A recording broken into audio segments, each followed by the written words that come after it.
All right, strap yourselves in for this one because we're going deep on a theory that suggests our sun might actually be a stargate. A stargate, huh? Yeah, no, it sounds pretty wild, right? Definitely a bit out there. But hey, that's what these deep dives are all about, right?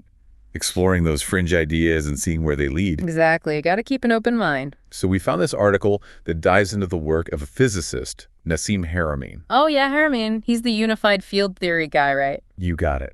And apparently, his theory ties directly into this whole Stargate idea.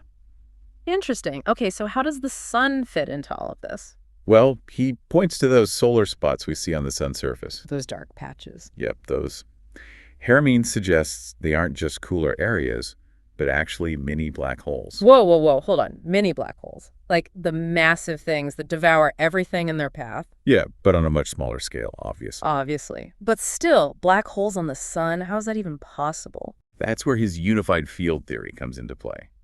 It suggests that black holes can exist on all scales, not just those massive ones we typically think of. Okay, so tiny black holes are popping up in the sun, but how does that make it a stargate? Well, Haramein compares it to something called the Ferlini Stargate. The Ferlini Stargate, I've never heard of that. It was this experiment where spinning magnets supposedly created a twisting energy field, and that field, well, some say it opened a portal. A portal, like to another dimension or something. That's the idea.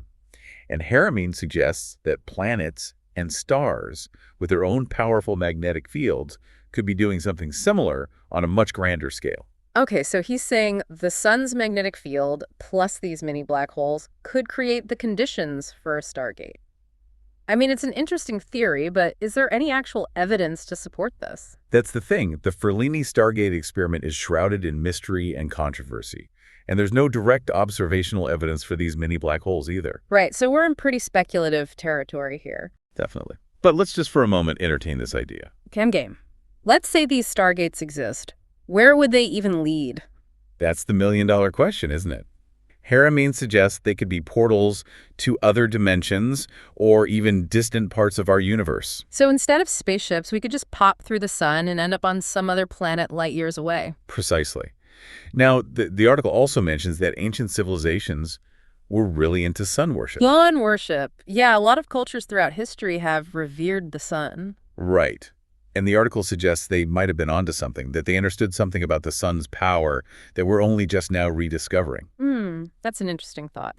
Though interpreting ancient practices through a modern lens can be a bit tricky. For sure. Lots of room for interpretation there. Absolutely. Now, speaking of things that make you go, the article also brings up the Vatican's intense focus on solar observation. The Vatican, what do they have to do with the sun? Well, they have a long history of astronomical research. True, they've got some pretty impressive observatories. Right, but their current level of investment in solar observation, it's pretty significant, especially when you consider these Stargate theories. Yeah, it does make you wonder, doesn't it? What are they looking for? Exactly. So we've got a physicist proposing the sun could be a Stargate, whispers of a mysterious experiment with magnets, ancient civilizations worshiping the sun, and now the Vatican keeping a close eye on it all. That's quite the mix of science, history, and maybe even a little bit of conspiracy theory in there. It definitely is. And remember, we're just scratching the surface here. There are layers to this, for sure. So where do we even begin to untangle all of this? Well, first, we need to delve deeper into Haramein's unified field theory. What exactly is it, and how does it support this whole black hole idea? Okay, so understanding the theory behind it all is crucial. Absolutely. And we also need to understand black holes themselves. What do we actually know about them? Is there any evidence beyond Haramein's theory that they could exist on such a small scale? All right, so we need to examine the science and see if it holds up. Exactly. Sounds like we've got our work cut out for us. We do, but hey, I'm ready to dive deeper. Are you? Absolutely. Let's see where this rabbit hole takes us. Let's go. Okay, so let's talk black holes for a minute. All right, black holes. Yeah. Those mysterious cosmic giants. Right, the traditional understanding is that they form when massive stars collapse. So their own gravity just crushes them. Right, pretty much. And the gravity is so strong that nothing, not even light, can escape. Yeah, they're like giant cosmic vacuum cleaners. Exactly. So how do we get from that to mini black holes popping up in the sun? Right, it's not like the sun is collapsing in on itself or anything. And that's where Haramein's unified field theory comes in. This theory is really doing a lot of heavy lifting here. It is, but it's a fascinating theory. It suggests that black holes aren't just these massive, singular objects. Okay, so there's more to them than just giant cosmic vacuum cleaners. Right. Harriman's suggesting that black holes could exist on all scales. All scales. So like tiny ones, big ones, in-between ones. Exactly. From the subatomic to the supermassive. Whoa. Okay, so they're everywhere. Potentially, yeah. And they might be forming and dissolving all the time throughout the universe. So he's saying the sun's magnetic field somehow creates these tiny black holes. That's the idea. But wouldn't a black hole, even a small one, still have crazy strong gravity? You'd think so, right? Yeah, wouldn't it mess with the sun's structure? That's one of the points where Harriman's theory veers away from mainstream physics. So how does he explain that? He suggests that these tiny black holes are so small and short-lived that their effects are very localized. So they create these solar spots, but don't cause any major disruptions to the sun overall. Right. It's like imagine pricking a balloon with a tiny needle. It creates a little hole, but it doesn't make the whole balloon pop. Exactly. Okay, so we've got these potential mini black holes forming in the sun.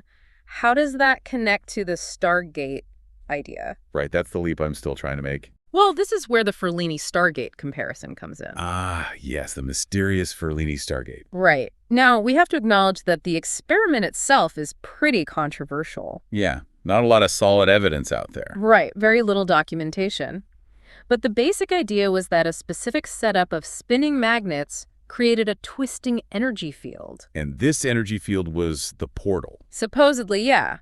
Now, Harriman's suggesting that the sun, with its powerful magnetic field and these mini black holes, could be creating a similar kind of energy field. Okay, I'm starting to see the connection. It's all about those conditions, the combination of magnetic fields and black holes that could potentially create a Stargate. All right, so we're back to the sun as a giant cosmic doorway. Potentially, yeah. And he even brings up ancient cultures and their sun worship as possible evidence. Oh, yeah, he mentioned that. Like, they knew something we didn't. Right, that maybe they understood this connection between the sun and these other realms or dimensions. But like we said before, interpreting ancient practices can be tricky. Absolutely. We can't really know for sure what they believed. Okay, so ancient cultures, maybe, just maybe, they were onto something. What about the Vatican, though? Ah, yes, the Vatican. Wow, the solar observation. The article kind of leaves that open for interpretation. It does. Are they just really interested in solar flares and sunspots? Or could there be something more to it? I mean, if the sun could really be a stargate, wouldn't the Vatican want to know about it? It would certainly be of interest to them, given their history with cosmology and exploration. Yeah, it definitely adds another layer of intrigue to this whole thing. It does. And that's what makes this whole deep dive so fascinating. It's like we're mixing cutting-edge physics with ancient mysteries and a dash of conspiracy theory. It's a potent cocktail for sure. It is. But even if these Stargate theories turn out to be totally out there, it's pretty amazing to think about the possibilities. It definitely stretches the imagination. Imagine being able to harness the sun's power to travel to other galaxies or even other dimensions. It would revolutionize everything we know about the universe and our place in it. It would be mind-blowing. Completely. But as we go deeper down this rabbit hole, we have to keep in mind what we know for sure and what's still speculation. Right. Got to stay grounded. Exactly. So what are some key questions we should be asking ourselves as we continue? Okay, good point. Let's take stock here. What are we really trying to figure out? Well, for starters, how solid is the science behind Harriman's unified field theory? Does it actually hold up under scrutiny? Right. We need to look at the evidence and see if it supports his claims. Exactly. And what about the Ferlini Stargate? Is there any reliable documentation of this experiment, or is it just a fringe theory with no real basis? Yeah, we need to separate fact from fiction here. We do. And then there are the practical implications. If these Stargates do exist, how would they work? What are the risks and benefits? Those are some big questions. They are, and that's what makes this whole topic so captivating. We're pushing the boundaries of what we know, exploring the fringes of science, and diving into ancient mysteries. It's an adventure, for sure. It is. But we have to keep that critical eye, you know, separate the speculation from the evidence. Right. How do we balance that sense of wonder and exploration with a healthy dose of skepticism? That's the challenge we face whenever we venture into uncharted territory. It's like walking a tightrope. It is. We need to be open to new ideas, but also be willing to question them, demand evidence, and recognize the limits of our current understanding. Okay, so here we are. We've talked about mini black holes, stargates, ancient sun worshippers, and even the Vatican's interest in the sun. Where do we go from here? What do we do with all of this? Well, I think you've already taken the most important step.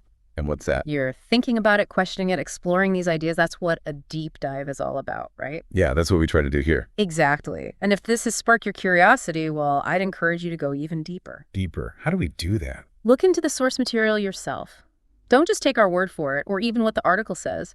Do your own research. Always good advice, but where would someone even start? We've covered so much ground here. It is a lot, but if you're really interested in the science behind all of this, you could start with Haramain's unified field theory. Yeah, that seems like a good place to start.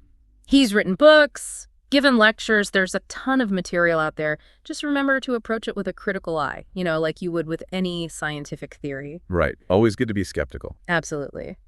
What about the Ferlini Stargate? I'd be curious to learn more about that experiment. Me too. But where would we even look for information on that? Honestly, that one's a bit trickier. The Ferlini Stargate is pretty fringe, so finding solid information can be tough. Yeah, it's not exactly mainstream science. Right. You might find some anecdotal accounts online or forum discussions, but take those with a grain of salt. All right. Lots of speculation out there. Definitely. You could also explore the history of similar experiments, things involving magnetic fields and energy manipulation. See if anything interesting pops up. It's like a whole other rabbit hole to go down. Yep. It is. But that's the exciting part. Yeah, you never know what you might find. Exactly. And that's the beauty of these deep dives. It's not just about the information itself. It's about sparking that curiosity and setting you on a path of exploration. So it's like a jumping off point. Precisely. It's about opening your mind to new possibilities, even if they seem a little out there at first. Because the universe is full of mysteries, right? Absolutely. Who knows what incredible discoveries are still waiting to be made. So if anyone out there is intrigued by the idea that our sun could be more than just a giant ball of gas, that it could be a key to interstellar travel or even interdimensional journeys, well, don't stop here. Keep researching, keep questioning. And maybe you'll be the one to uncover the true nature of the sun. Who knows, maybe someday we'll revisit this deep dive with even more information, more discoveries, maybe even some answers to these questions. Until then, keep looking up. Keep exploring. And never stop questioning the world around you.